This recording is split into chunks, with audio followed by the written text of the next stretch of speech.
और बाल विकास मंत्रालय के सचिव अनिल मलिक ने जयपुर में आंगनवाड़ी केंद्र, वन स्टॉप सेंटर और चाइल्ड हेल्पलाइन सेंटर का निरीक्षण किया है। उन्होंने सबसे पहले रामनगरिया स्थित आंगनवाड़ी केंद्र में बच्चों और मतदाताओं के लिए उपलब्ध सुविधाएं देखी। इसके बाद वे जयपुरिया अस्पताल परिसर में वन स्टॉप सेंटर पहुंचे और महिलाओं को मिल रही सहायता सेवाओं की समीक्षा की और बेहतर व्यवस्था के लिए सुझाव दिए। वहीं अंत में उन्होंने मानसरोवर स्थित चाइल्ड हेल्पलाइन सेंटर का निरीक्षण किया और बच्चों की सुविधाएं व त्वरित सहायता व्यवस्था पर संतोष जताया है। निरीक्षण के दौरान निर्देशक वासुदेव मालावत, महिला अधिकारी आयुक्त नीतू राजेश्वर सहित कई अधिकारी मौजूद रहे।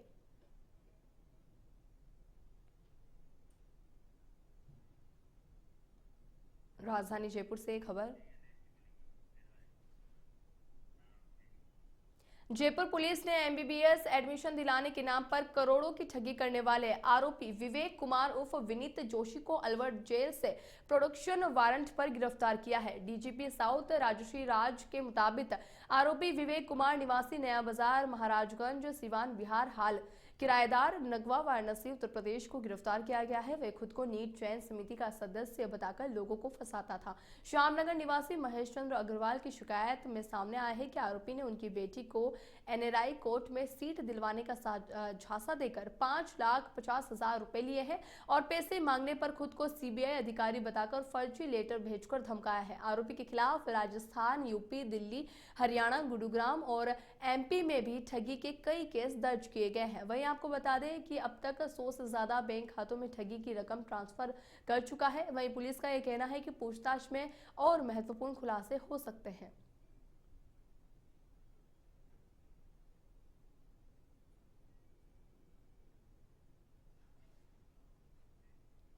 खबर पाली के तखतगढ़ से है, जहां अंबेडकर भवन में भ्रष्टाचार निरोधक ब्यूरो की ओर से जन संवाद और जागरूकता कार्यक्रम आयोजित किया गया, जिसकी अध्यक्षता एसीपी प्रथम पाली के अतिरिक्त पुलिस अधीक्षक धर्मेंद्र डुकिया ने की। उन्होंने भ्रष्टाचार की रोकथाम, शिकायत दर्ज करने की प्रक्रिया, सरकारी कामकाज में पारदर्शिता और आमजन की भागीदारी पर विस्तार से जानकारी दी तथा लोगों से अपील की है कि रिश्वत या किसी भी संदिग्ध गतिविधि की स्थिति में बिना झिझक एसीबी से संपर्क करें। कार्यक्रम में नायब तहसीलदार जितेंद्र बबेरवाल, विद्युत विभाग की जेईएन निकिता चौधरी, एईएन विक्रम सिंह, पालिका सीईओ मगराज चौधरी, पुलिस और अन्य विभागों के अधिकारी मौजूद रहे। साथ ही पूर्व पालिका अध्यक्ष अंबा देवी रावत, समाज सेवियों सहित कई गणमान्य नागरिकों ने भाग लेकर भ्रष्टाचार मुक्त प्रशासन में जन भागीदारी को सबसे जरूरी बताया।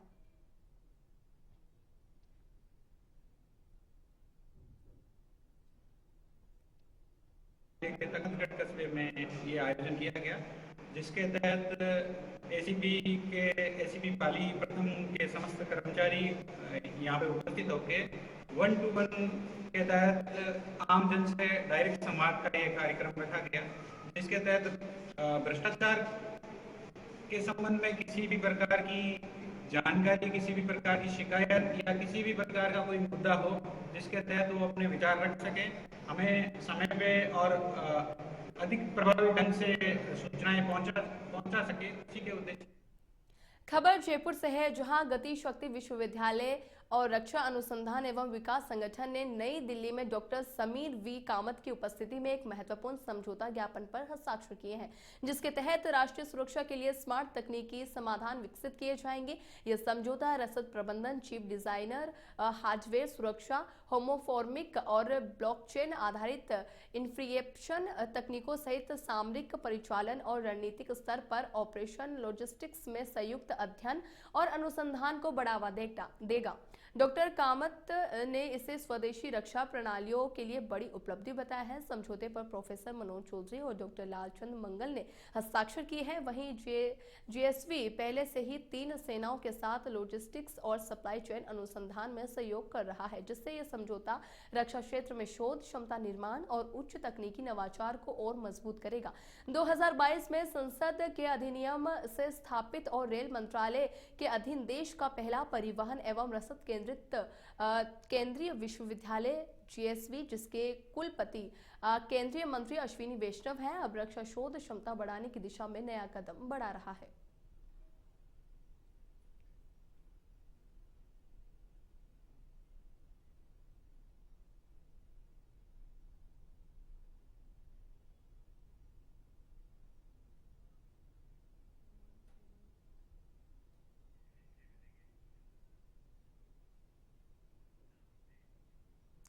खबरों में आगे बढ़ते हैं। उत्तर पश्चिमी रेलवे ने सर्दियों और कोहरे के मौसम में संरक्षित रेल संचालन सुनिश्चित करने के लिए व्यापक तैयारियां की हैं, क्योंकि उत्तर भारत में कोहरे की अधिकता के दौरान रेल यातायात सर्वाधिक प्रभावित होता है, विशेषकर जयपुर और बीकानेर मंडलों में। इसके तहत इंजीनियरिंग, सिग्नल एवं दूर संचार, विद्युत यांत्रिक परिचालन और संरक्षण विभागों को विशेष दिशा निर्देश जारी किए गए हैं। मुख्य जनसंपर्क अधिकारी शशि किरण ने बताया कि महाप्रबंधक अमिताभ ने सभी विभागाध्यक्षों को विशेष सतर्कता बरतने के निर्देश दिए हैं। साथ ही कोहरे वाले रेल खंडों में सुरक्षित संचालन के लिए लगभग 1500 फोक सेफ्टी डिवाइस लोको पायलट को उपलब्ध कराए गए हैं, जिनमें जीपीएस आधारित मैपिंग के जरिए सिग्नलों की दूरी की सूचना पहले से ही मिल जाएगी, जिससे लोको पायलट गति नियंत्रण कर सुरक्षित संचालन कर सकते हैं। इसके साथ ही कोहरे प्रभावित क्षेत्रों में सेफ्टी सेमिनार आयोजित किए जा रहे हैं। ठंड में रेल और वेल्डिंग फेलियर की मरम्मत, ट्रैक अनुसरण, वहीं डेटोरेटर की आपूर्ति, संकेतकों की दोबारा पेंटिंग और दृश्यता बढ़ाने के उपाय किए जा रहे हैं। उत्तर पश्चिमी रेलवे का यह कहना है कि वे कोहरे के मौसम में यात्रियों की संरक्षा एवं सुरक्षा के प्रति पूर्णतः प्रतिबद्ध है।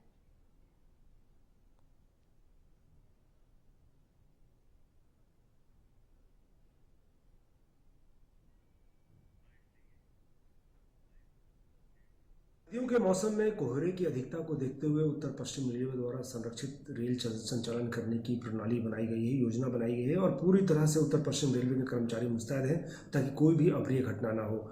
उत्तर पश्चिम रेलवे के जयपुर और बीकानेर मंडल में कोहरे की सबसे अधिकता होती है और इसको ध्यान में रखते हुए चारों मंडलों पर जो है हम फॉग सेफ्टी डिवाइस प्रदान कर रहे हैं। ये एक डिवाइस होती है जो कि लोको पायलट को दी जाती है और ये अलर्ट देता है 500 मीटर पे और उसके ऑनवर्ड जो कि ऑडियो और वीडियो अलर्ट देता है, जिससे लोको पायलट को ये ज्ञात हो जाता है कि सिग्नल जो है अगला आने वाला है 500 मीटर के अंदर। तो लोको पायलट जो है सतर्क रूप से अपनी गाड़ी का संचालन करते हैं। साथ ही साथ जो है हम जो हमारे स्टाफ हैं उनकी हम ट्रेनिंग करा रहे हैं।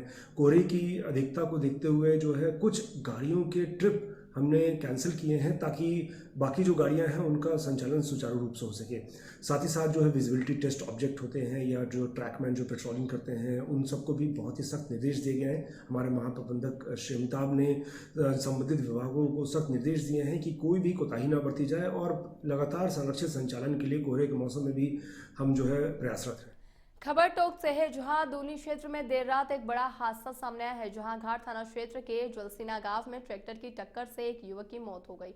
हादसे के बाद ग्रामीण और परिजन शव के साथ धरने पर बैठ गए। ग्रामीणों का आरोप है कि युवक को टक्कर अवैध बजरी से भरे ट्रैक्टर ने मारी है। सूचना पर गार्ड पुलिस मौके पर पहुंची और लोगों को समझाइश दी, लेकिन ग्रामीण मुआवजा और अन्य मांगों को लेकर प्रदर्शन पर अड़े हुए हैं। वहीं पुलिस और प्रशासन मामले को शांत करने और समाधान की दिशा में प्रयास कर रहे हैं।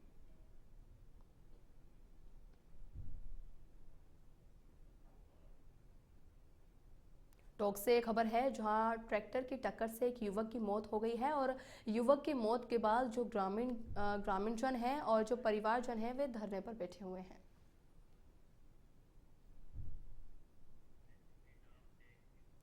खबर अलवर से है, जहां दिल्ली मुंबई एक्सप्रेसवे के चैनल नंबर 144 पर मंगलवार तड़के बड़ा हादसा हुआ, जब सड़क किनारे खड़े एक खाली ट्रक में अचानक भीषण आग लग गई। शुरुआती जानकारी के अनुसार आग शॉर्ट सर्किट से लगी है और कुछ ही मिनटों में ट्रक का पूरा केबिन जलकर खाक हो गया। राहत की बात यह रही कि इसमें कोई हताहत नहीं हुआ। वहीं ट्रक किशनगढ़ से कोटा की ओर जा रहा था और घटना के समय खाली पड़ा हुआ था। धुआं देखकर राहगीरों ने तुरंत पुलिस को सूचना दी है, जिसके बाद रैनी पुलिस और एक्सप्रेसवे टीम मौके पर पहुंची। टीम ने आग बुझाकर ट्रक को हाईवे से हटाया है और यातायात सामान्य करवाया। पुलिस घटना की जांच कर रही है।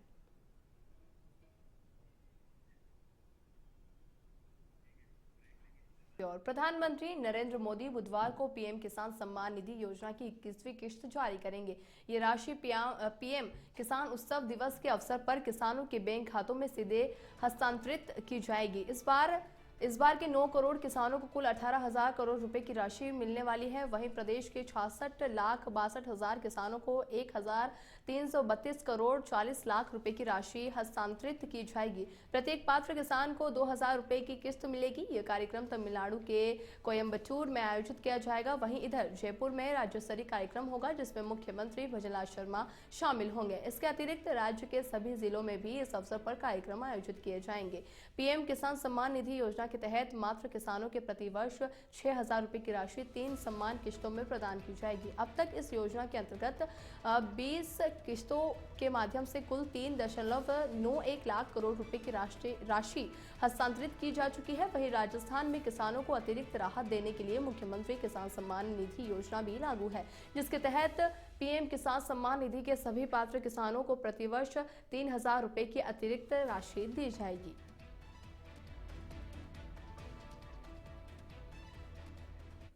राजस्थान की राजधानी जयपुर आज 298 साल का हो चुका है। लगभग 3 शताब्दी पहले 18 नवंबर 1727 को राज्य के इस गुलाबी शहर का निर्माण आमेर के महाराजा सवाई जयसिंह द्वितीय ने करवाया था। शहर का स्वरूप उनकी दूरदर्शी सोच की झलक है। इसकी झलक आज हर प्राचीन ऐतिहासिक इमारतों, शाही किलों और बाजारों में देखी जा सकती है। ये शहर भारतीय वास्तुकला के सिद्धांतों पर आधारित है। इसी वजह से इसे दुनिया का पहला सुनियोजित शहर माना जाता है। शहर का ग्रिड पैटर्न, चौड़ी सड़कें और 9 वर्गाकार ब्लॉक इसे अनोखा बनाते हैं। वहीं जयपुर का निर्माण न केवल वास्तुकला का उत्कृष्ट उदाहरण है, बल्कि यह विज्ञान और ज्योतिष के प्रति सवाई जयसिंह के लगाव को भी दर्शाता है।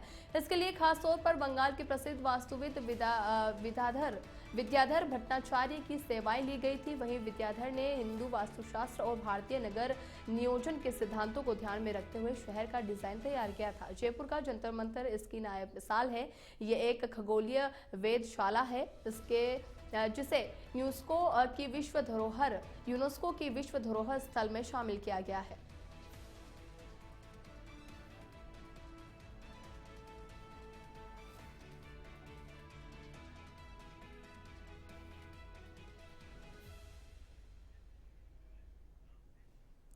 श्री गंगानगर के श्रीकरणपुर में बड़ा हादसा चल गया जब पदमपुर रोड पर इंडेन गैस गोदाम के पास गैस सिलेंडर से भरी ट्रैक्टर ट्रॉली से एक थार गाड़ी जा भिड़ी। जोरदार टक्कर से ट्रैक्टर ट्रॉली के टायर तक निकल गए और थार का आगे का हिस्सा बुरी तरीके से क्षतिग्रस्त हो गया। बताया जा रहा है कि थार में सवार 4 से 5 युवक शराब के नशे में धुत थे और नजदीकी गांव 45F में विवाह समारोह में लौट रहे थे।